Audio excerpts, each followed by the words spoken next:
महापरमहंसाय स्वादित चरण कमल चिन्ह मकरंदाय भक्तजन मानस निवासाय श्री रामचंद्राय नमः।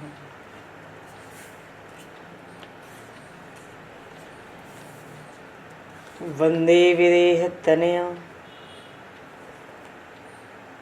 पदपुंडरीकं केशौरसौरभसमाहत योगिचेतं हन्तुं प्रतापमनिशं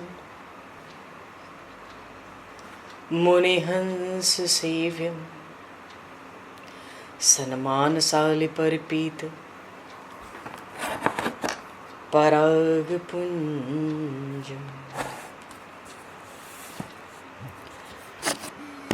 यत्र यत्र रघुनाथकीर्तनं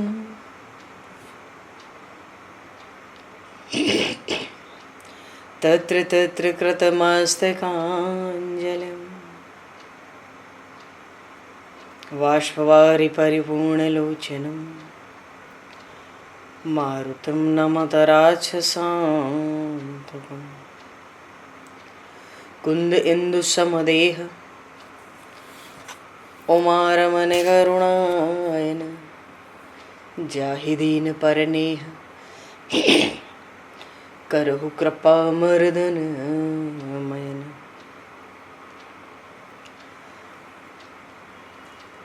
प्रहलाद नारद पराशर पुंडरीक व्यासे अम्बरीश शुक शौनक भीष्मदालभ्यां रुक्मांगद अर्जुन वशिष्ठ विभीषणादीन एतानहं परं भागवतान् नमामि। श्री सीतानाथ समारंभां श्री रामानन्दार्य मध्यमाम् अस्मदाचार्य पर्यन्तां वन्दे गुरु परम्पराम्।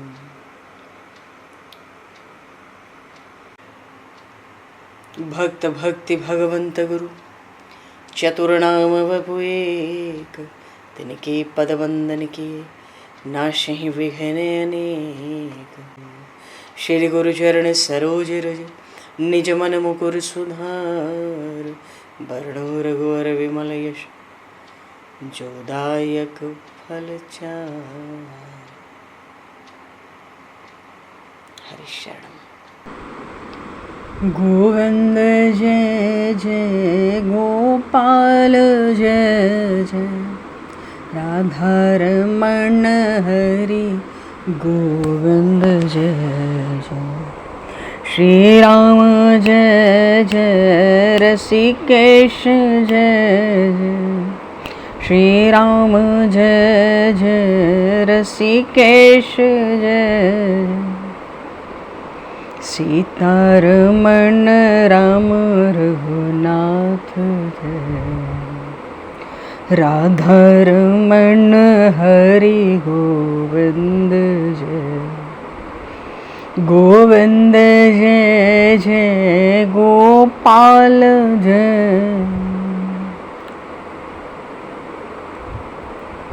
गोविंद जय जय गोपाल जय राधारमण हरि गोविंद जय।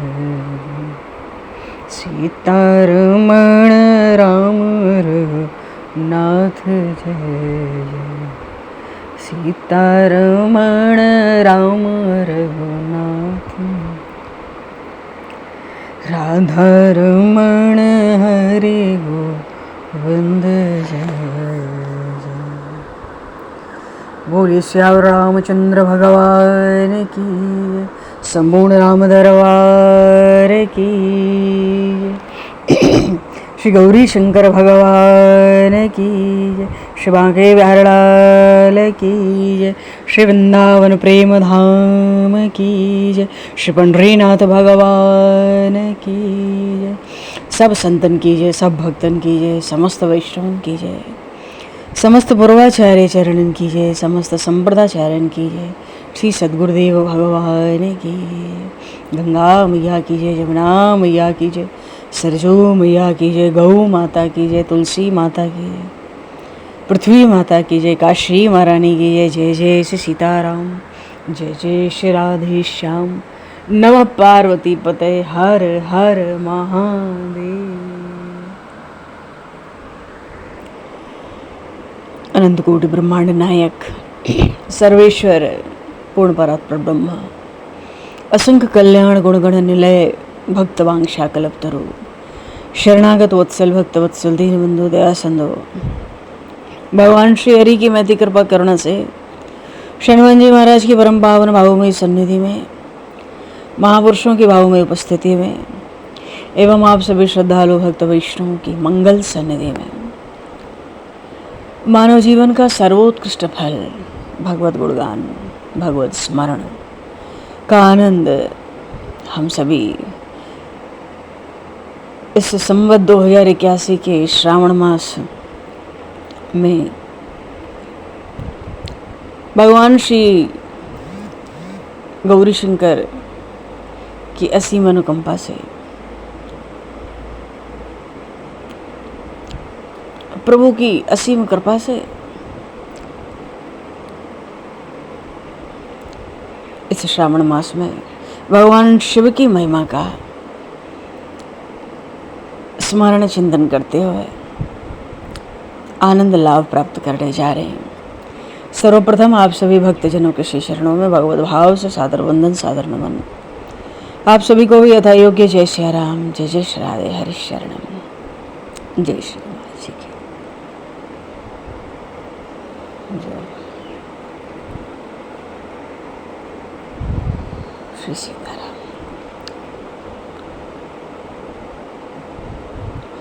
कर्पूर गौरम करुणावतारम संसार सारम भुजगेन्द्रहारम सदा वसंतं हृदयारविन्दे भवं भवानी सहितं नमामि, भवं भवानी सहितं नमामि। श्री शिव महापुराण का कथा प्रसंग है और भगवान शिव का रुद्र संहिता, जिसमें सती खंड, पार्वती खंड, फिर कुमार खंड और अब युद्ध खंड चल रहा है। भगवान शिव ने जब त्रिपुर विध्वंस किया, उस समय भगवान शिव के द्वारा मय को, उस समय दानव ने, जिसने ये त्रिपुर बनाए हुए थे, उसको वरदान दिया। प्रसंग था कि सनत कुमार जी महाराज वेद व्यास जी को ये कथा सुना रहे हैं और उसी कथा को श्री ब्रह्मा जी महाराज देव ऋषि नारद को बिल्कुल वैसे ही सुना दे रहे हैं। तो सनत कुमार जी ने व्यास जी महाराज से कहा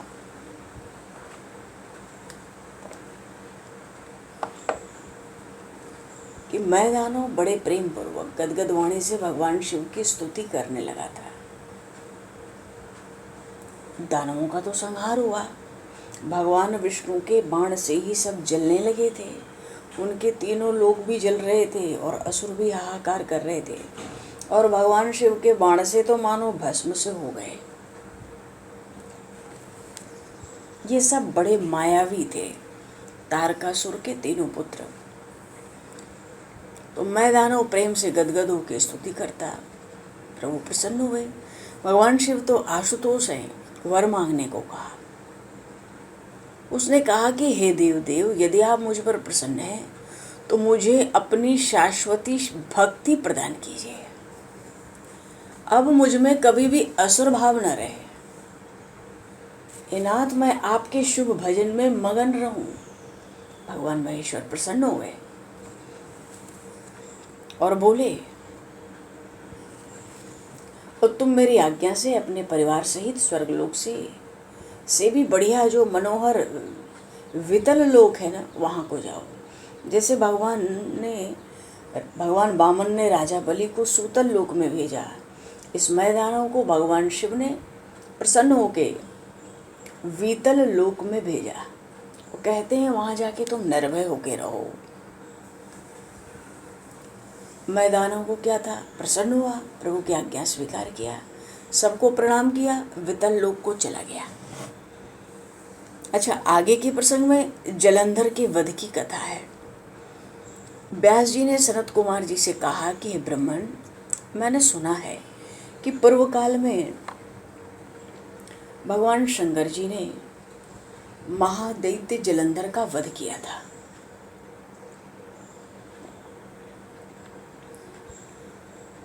आप शंकर भगवान के उस चरित्र को सुनाने की कृपा करें।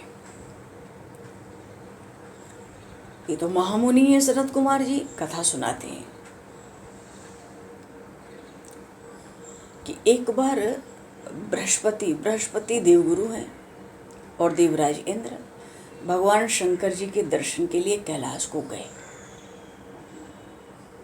अब भगवान शंकर उनके ज्ञान की परीक्षा लेने के लिए रास्ते में मार्ग में एक भयंकर पुरुष का रूप धारण करके मार्ग में ही खड़े हो गए। अब देवराज इंद्र उनको पहचान नहीं सके तो देखकर क्रोध किया। तो भगवान शंकर ने भी क्रोधित होकर उनको जलाने के लिए अपने नेत्रों में से एक बड़ा भारी तेज उत्पन्न कर दिया। पर जो देवगुरु बृहस्पति थे, उन्होंने अपनी बुद्धि से भगवान शंकर को पहचान लिया और उनकी स्तुति करने लगे और देवराज इंद्र को भी पकड़कर तुरंत उन भगवान शिव के चरणों में गिराया।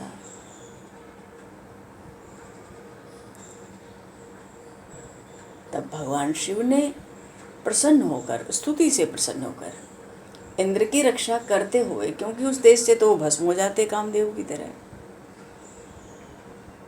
इंद्र की रक्षा करते हुए उन्होंने उस इंद्र को जो अग्नि प्रकट हुई थी भगवान शिव के तेज से इंद्र को भस्म करने के लिए, उस अग्नि को भगवान ने, इंद्र की रक्षा हो जाए, समुद्र में फेंक दिया था। अब समुद्र में गया भगवान शिव का तेज, शीघ्र ही बालक जैसा हो गया, बालक रूप हो गया उसका। तो खड़ा कहाँ था बालक? गंगा सागर के संगम तट पर खड़ा होकर जोर जोर से रोने लगा। इतना रोया कि सारे लोग व्याकुल हो गए। सब देवता ब्रह्मा जी की शरण में गए। तो ब्रह्मा जी को तो कुछ पता नहीं था। समुद्र से पूछा, भाई गंगा सागर के संगम तट पर रो रहा है। ब्रह्मा जी ने समुद्र से पूछा बालक के विषय में। उसी समय उस बालक ने ब्रह्मा जी का कंठ पकड़ लिया था। ब्रह्मा जी भी किसी प्रकार अपना गला छुड़ा पाए थे। किसी प्रकार गला छुड़ाने में ब्रह्मा जी के तो आंसू बरसने लगे थे। वो बालक जो भगवान शिव के तेज से समुद्र में प्रकट हुआ, जो रो रहा था, तभी तो इसका नाम आगे चल के जलंधर पड़ा। ये समुद्र से प्रकट हुआ, पर है तेज भगवान शिव का। ब्रह्मा जी की तो स्थिति बिगड़ गई थी जी। तो समुद्र के कहने पे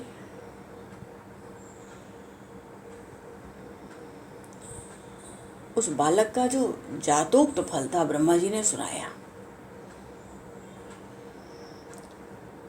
और ब्रह्मा जी ने कहा कि इस बालक ने मेरे नेत्रों से निकले हुए जल को धारण किया है, इसलिए इसका नाम जलंधर होगा और ये बालक समस्त दैत्यों का अधिपति होगा।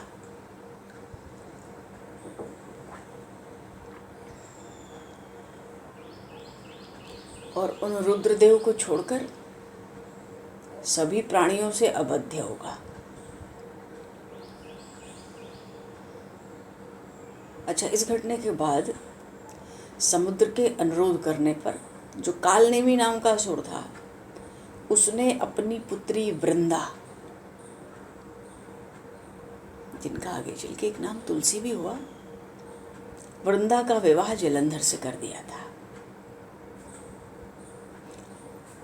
आगे देवताओं ने छलपूर्वक समुद्र मंथन किया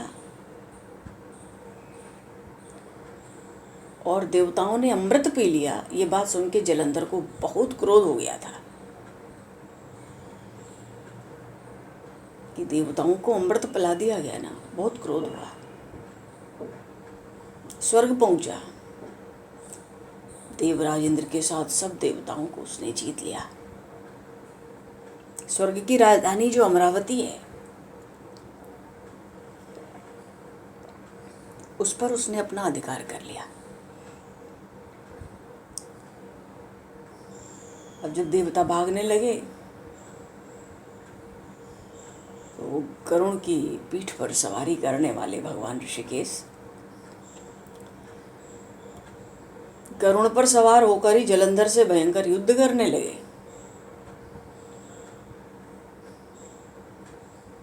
और बहुत देर तक युद्ध हुआ उस दैत्य से, जलंधर से भगवान श्री हरि का। उन भगवान विष्णु को भी आश्चर्य हो गया, इतने प्रसन्न हो गए उसके युद्ध कौशल से कि उसको वरदान देने लगे।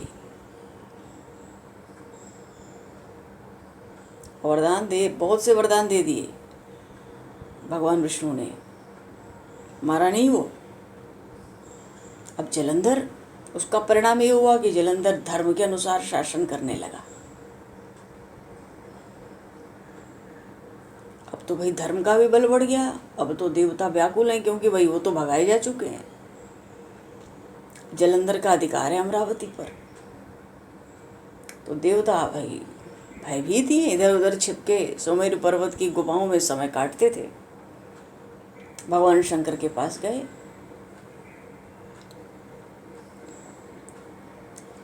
और अपनी रक्षा के लिए भगवान शंकर से प्रार्थना किए, क्योंकि भगवान विष्णु के हाथ से तो वो मरा नहीं था, बल्कि वो तो उसके युद्ध कौशल से खुश हो गए, इतने वरदान और दे दिए। अब उसमें धर्म का भी निवास हो गया था। अच्छा, भगवान शिव से जब प्रार्थना की सबने अपनी रक्षा के लिए। अच्छा, ये कथा प्रसंग शिव महापुराण में बड़े विस्तार से आए हैं, हम लोग थोड़े थोड़े में दिग्दर्शन कर रहे हैं। तो वहाँ ये निश्चित हुआ भगवान शिव के सामने कि जलंधर की पत्नी वृंदा का पातिव्रत जब तक नष्ट नहीं होगा, तब तक जलंधर की मृत्यु संभव नहीं है। तो उन भगवान विष्णु ने माता भगवती पार्वती की प्रेरणा से उन वृंदा का पातिव्रत नष्ट कर दिया। जलंधर का रूप धारण करके चले गए। अच्छा, वृंदा को जब इस बात का पता लगा, अत्यंत क्षुब्ध हो गई थी और उन्होंने भगवान विष्णु को उस समय श्राप दिया था। जैसे भगवान अपने अनेकों अवतार में धर्म की रक्षा के लिए, ब्राह्मण की रक्षा के लिए, गौ की रक्षा के लिए, पृथ्वी की रक्षा के लिए, वेदों की रक्षा के लिए अवतार लेते हैं भगवान। कभी रावण, कभी कंस, कभी हिरण्यकश्यप, कभी शिशुपाल, ऐसे ऐसे भयंकर दैत्य असुर मारे जाते हैं, राक्षस। तो जब सृष्टि के उद्धार के लिए, प्रजा के कल्याण के लिए भगवान अवतार लेते, तो इसी सृष्टि के कल्याण मंगल के लिए भगवान श्राप को भी स्वीकार करते हैं, क्योंकि अधर्म बढ़ेगा, वेदों की रक्षा नहीं होगी तो उन शक्तियों का नाश करना ही होता है। कभी अवतार लेके दैत्यों का, असुरों का, राक्षसों का वध होता है, भली भांति धर्म और वेद की रक्षा होती है, पृथ्वी गौ ब्राह्मण की रक्षा होती है, और कभी कभी श्राप को भगवान स्वीकार करते हैं। आज वृंदा ने भगवान विष्णु को श्राप दिया। रामचरितमानस में आया, रामचरितमानस तो एक ब्रह्म राम का चरित्र है। जितने अवतार भगवान विष्णु के श्राप के कारण हुए,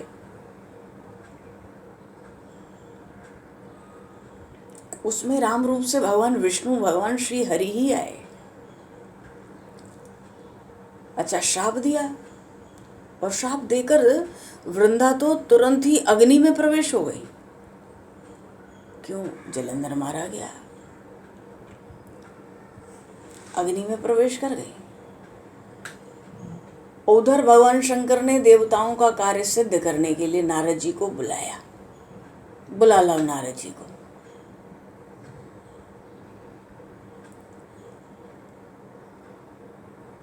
अच्छा, वृंदा का पातिव्रत धर्म नष्ट हुआ तो जलंधर की सब शक्ति ही चली गई। उसी पातिव्रत धर्म के बल से वो जी रहा था। जलंधर को भी मारना है। पातिव्रत नष्ट हुआ तो भगवान विष्णु को तो शाप दिया और वो अग्नि में प्रवेश कर गए। पर जलंधर ये तो पहले ही वरदान दे चुके थे ब्रह्मा जी की, केवल रुद्र के हाथ से मरेगा। तो भगवान शिव ने नारद जी को बुलाया और बड़ा साहस दिया। नारद जी ने देवताओं को आश्वासन दिया कि मैं कुछ काम बनाता हूँ, आखिर जलंधर तो मारा जाना है। जलंधर के पास नारद जी गए भगवान शिव के कहने से और उससे बोले,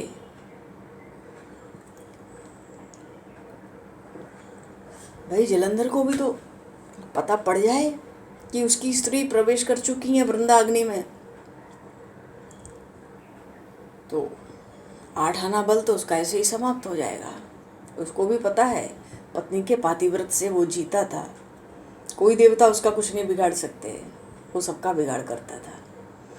तो नारद जी जलंधर से बोले, तुम्हारे पास संपूर्ण समृद्धि है, संपूर्ण ऐश्वर्य है, पर तुम्हारे पास स्त्री रत्न नहीं है। तो जलंधर ने पूछा, तो स्त्री रत्न कैसे प्राप्त हो गई?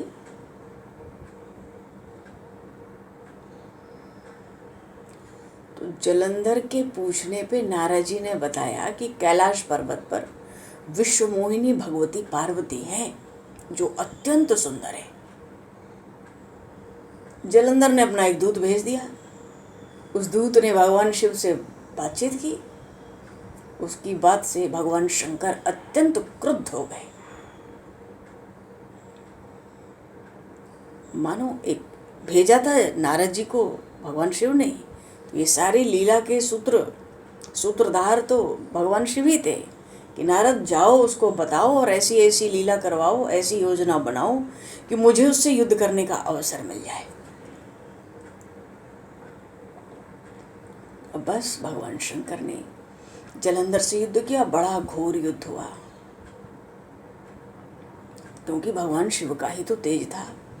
अब भगवान गणेश जी महाराज खड़े हो गए तो भगवान शिव के सारे गण मारे गए। मारे गए का अर्थ है कोई जीत नहीं पाया था गणेश जी को। भगवान शिव से युद्ध हुआ, तब भगवान शिव ने उनका मस्तक काटा। ऐसे ही ये भी जलंधर भी भगवान शिव का ही तेज था, तो भगवान शिव से बड़ा घोर युद्ध हुआ और परिणाम यही था कि भगवान शंकर द्वारा धराशायी होकर मृत्यु को प्राप्त हुआ। तो अनंत मूर्ति है भगवान सदाशिव, उनके द्वारा वो समुद्र का पुत्र जलंधर जब मारा गया सब प्रसन्न हो गए। तीनों लोकों में शांति ही शांति छा गई।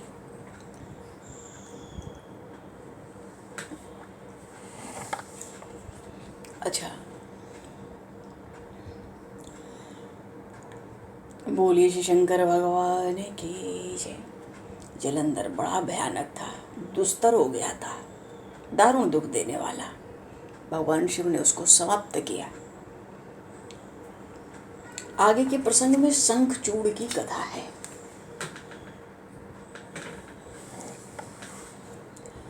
कश्यप जी की बहुत सी पत्नियां थी। एक पत्नी का नाम था दनु और उसके बहुत से महाबली पुत्र थे। सारा जगत, ये जितनी सृष्टि में प्रजा दिख रही है ना, ये समझ लो कि कश्यप जी की है। वो नाग हो, पशु हो, पक्षी हो, ये सब कश्यप जी के हैं। जिसको अपना गोत्र ना पता हो और किसी अनुष्ठान में यज्ञ में बैठे सेवा पूजा में, तो वो अपना गोत्र कश्यप बोले, ऐसा विधान है। सारी सृष्टि एक तरह से उन्हीं की है। तो दनु नाम की पत्नी से बड़े महाबली पुत्र हुए थे। एक का नाम था विप्रचित्त, उसका पुत्र था, उसका नाम था दंभ। लेकिन नाम तो दंभ था पर बड़ा जितेंद्रिय, धार्मिक और भगवान विष्णु का भक्त था वो, पर उसके कोई पुत्र नहीं हुआ। तो पुष्कर चला गया, पुत्र प्राप्ति के लिए तपस्या किया, भगवान विष्णु प्रसन्न हुए, पुत्र होने का वरदान दिया। तो समय पाकर बड़े तेजस्वी बालक का जन्म हुआ। उसका नाम था शंखचूड़, अत्यंत तेजस्वी। उसकी बाल क्रीड़ाएं, बाल लीलाएं भी मधुराति मधुर थी। बड़ा हुआ, पुष्कर गया, वो भी ब्रह्मा जी को प्रसन्न करने के लिए भक्ति पूर्वक तपस्या करने लगा। ब्रह्मा जी प्रसन्न हुए, उसको देवताओं से अजेय होने का वरदान दिया। अब देखो, अब कोई देवता इसको भी पराजित नहीं कर सकते, देवता को इसको जीत नहीं सकते।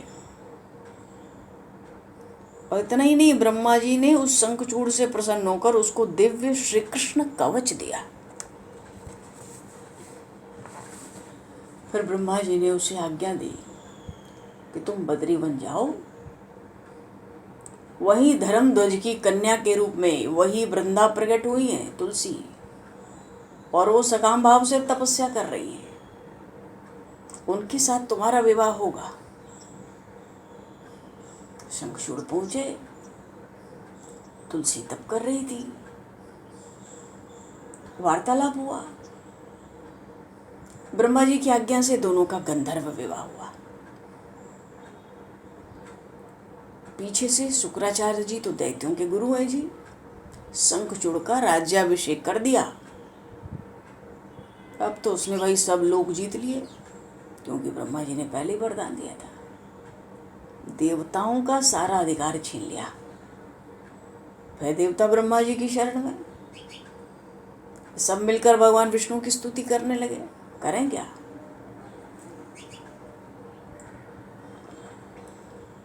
तो भगवान विष्णु ने कहा, अब ब्रह्मा जी तो इन्हीं के कमल से प्रकट है, नाभि कमल से।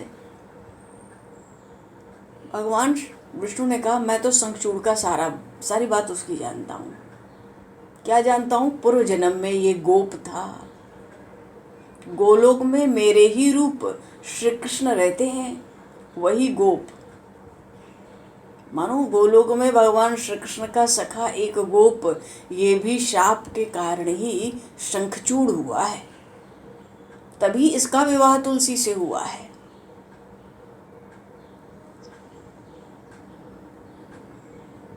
वही जो गोप था ना, इस समय भगवान शिव की इस लीला से मोहित होकर शाप के कारण अपने को दुख देने वाली जो दानव की योनि है उसको प्राप्त हुआ है। क्योंकि भगवान श्री कृष्ण ने पहले से ही उन शिव के त्रिशूल से इसकी मृत्यु निर्धारित कर दी है। ऐसा जान के तुम लोग भय नहीं करो।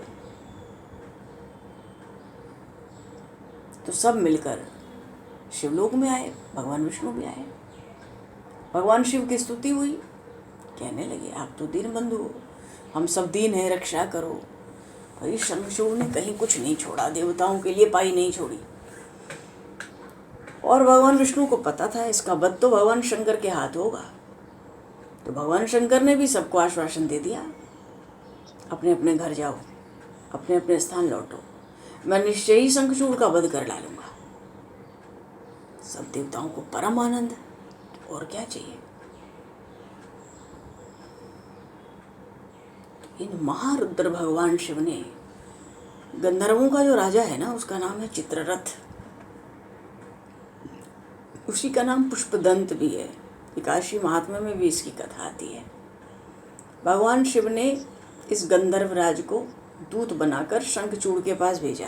पहले जलंधर के पास नारद जी को ही भेजा था, अब की बार इसको भेजा।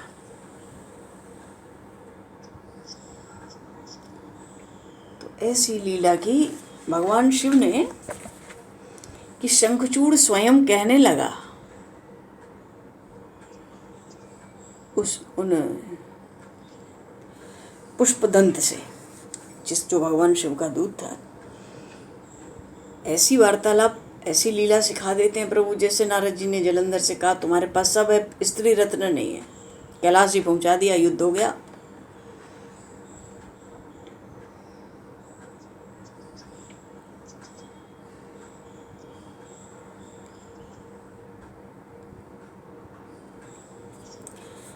तो यहाँ चित्ररथ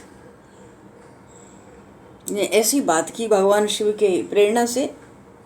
शंखचूड़ कहने लगा, मैं तो उन महेश्वर के साथ युद्ध किए बिना न तो मैं राज्य ही वापस करूंगा, न देवताओं के अधिकार को लौटाऊंगा।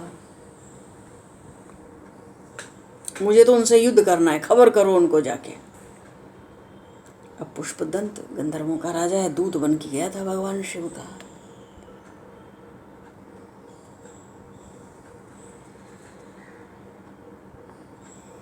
आया लौट के भगवान शिव के पास, शंखचूड़ की बात सुना दिया। भगवान शिव तो वही अपनी सेना के साथ युद्ध के लिए प्रस्थान, मारना तो है इसको। पर शंखचूड़ जो था ना, वो क्या किया, जब उसको पता लगा भगवान शिव युद्ध करने के लिए आ रहे हैं, महल के भीतर गया, जाकर अपनी पत्नी तुलसी से सारी बात बता दिया। मानो युद्ध में जाने से पहले ढांढस बंधाने लगा तुलसी को, अपनी पत्नी को। कवच धारण कर लिया, श्री कृष्ण कवच था इसके पास। सेना के साथ युद्ध के लिए निकला। घोर युद्ध आरंभ हुआ। आकाशवाणी हुई उस युद्ध में। आकाशवाणी क्या हुई, भगवान शिव युद्ध कर रहे थे कि जब तक इस शंखचूड़ के हाथ में भगवान श्री हरि का परम उग्र कवच है, श्री कृष्ण कवच था उसके पास, और इसकी पत्नी, पतिव्रता पत्नी तुलसी का सतीत्व है, जब तक वो सतीत्व अखंडित रहेगा, इस शंखचूड़ के ऊपर न तो बुढ़ापे का असर होगा, न मृत्यु का असर होगा, कोई प्रभाव नहीं डालेगा। इसलिए हे जगदीश्वर शंकर, ब्रह्मा के इस वचन को सत्य करिए। मानो आकाशवाणी ने बता दिया भगवान शिव को, ब्रह्मा जी इसको पहले ही वरदान दे चुके हैं और कवच भी दे दिए। भगवान शिव ने सुना आकाशवाणी तो स्वीकार कर लिया। पर इस काम करने के लिए भगवान विष्णु को प्रेरित किया। क्यों? भगवान विष्णु मायावियों में श्रेष्ठ मायावी हैं, अजी मायापति हैं। वृद्ध ब्राह्मण का वेश बनाए, शंखचूड़ के पास भिक्षा के लिए गए। बड़ा भारी ऐश्वर्य। शंखचूड़ मना थोड़ी करता है वृद्ध ब्राह्मण को।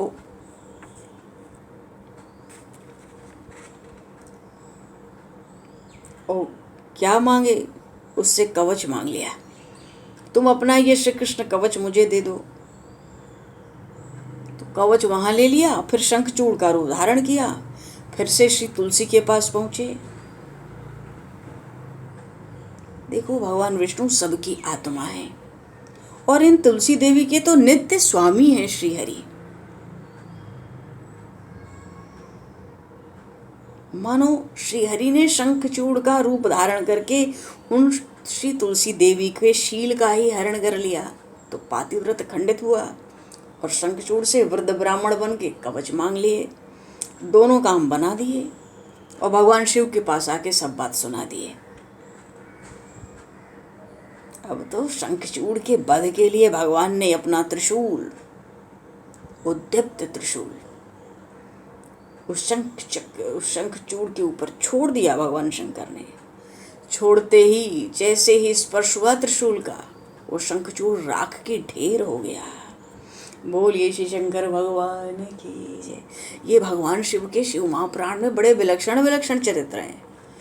धनुर्धारियों में सर्वश्रेष्ठ भगवान शिव कहे जाते हैं, शस्त्रधारियों में सर्वश्रेष्ठ भगवान राम कहे जाते हैं। बड़ा भारी युद्ध करते हैं भगवान शिव ने जब भी सृष्टि के कल्याण के लिए। अरे ईश्वर हैं, परमात्मा हैं, उनकी बनाई हुई सृष्टि है, उसकी रक्षा कौन करेगा? भगवान शिव के ऊपर पुष्पों की वृष्टि होने लगी। जगत पिता ब्रह्मा जी, भगवान विष्णु, इंद्रादि सब देवता, मुनिगण, सिद्धगण सब गुणगान करने लगे भगवान शिव का। शंखचूड़ को शाप था, क्योंकि ये तो गोलोक का गोप था। ये भी कथा बड़ी विचित्र है कि ये गोप कैसे हुआ, क्यों श्राप के कारण शंखचूड़ हुआ। बड़ी सुंदर सुंदर कथाएं हैं, पर ये गोप है ये तो ठीक है, और कथाएं शिव महापुराण में इसके प्रसंग में नहीं है। इसलिए जब शंखचूड़ मरा ना, तो शिव भगवान शिव की कृपा से शाप से मुक्त हो गया। कहाँ तो गोलोक का गोप और कहाँ उसको दानव बनना पड़ा, तो श्राप ही तो था, वो भी मुक्त हुआ। मुक्त हो गया तो अपना जो उसका पूर्व स्वरूप था, भगवान श्री कृष्ण का पार्षद था ना, वही रूप प्राप्त कर लिया। यही शंखचूड़ की जो हड्डियां थी ना, इसी से शंख जाति की उत्पत्ति हुई है। शंख,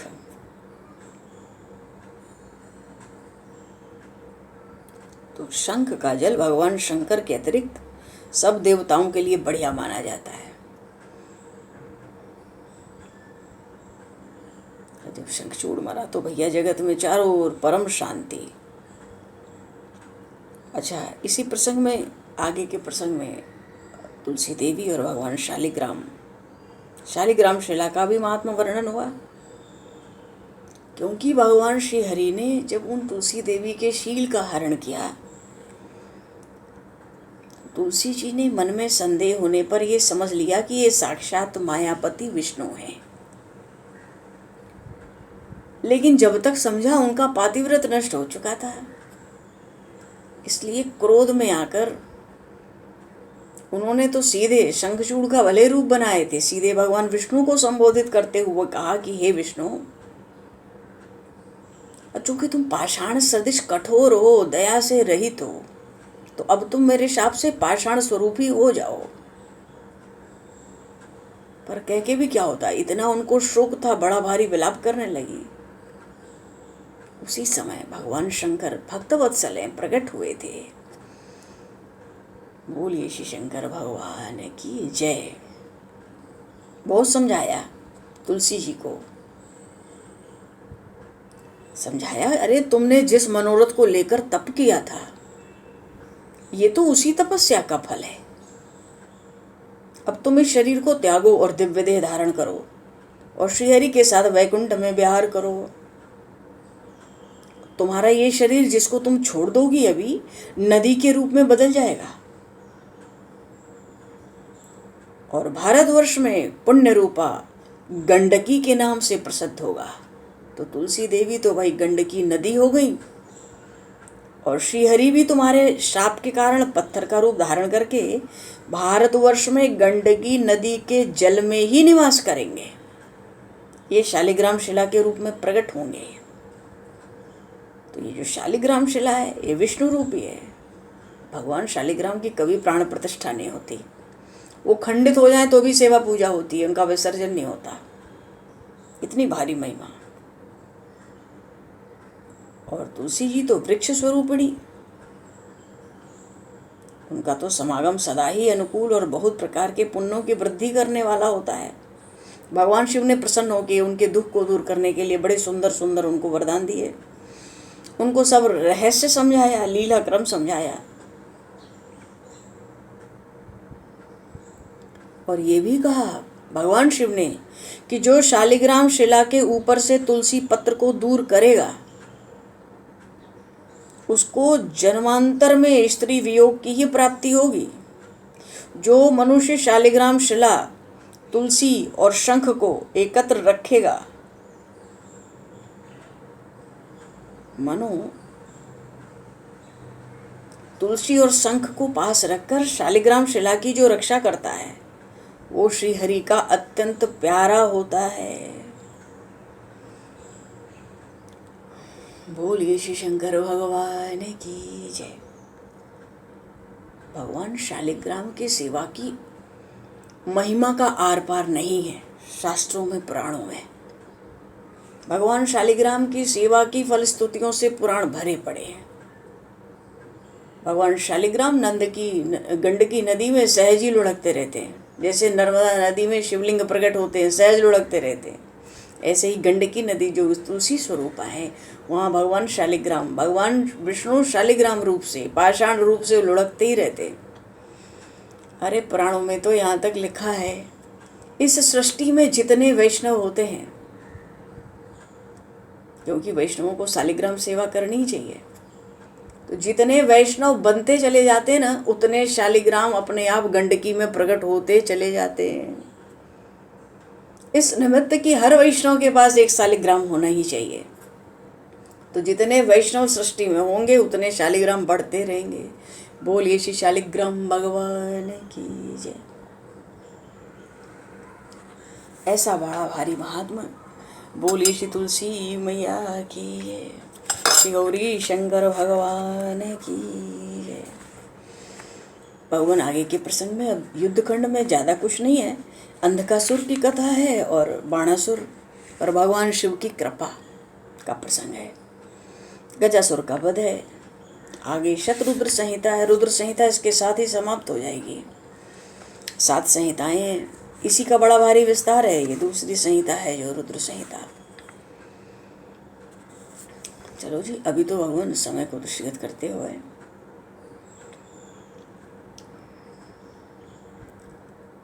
वाणी को विराम, वाक्य पुष्पांजलि प्रभु के श्री चरणों में सादर समर्पित। आप सभी को भी यथायोग्य जय श्री राम, जय जय श्री राधे, हरि शरणम, जय श्री महाराज के हरि शरणम। हाँ जी, जय श्री राम, जय श्री गुरु महाराज।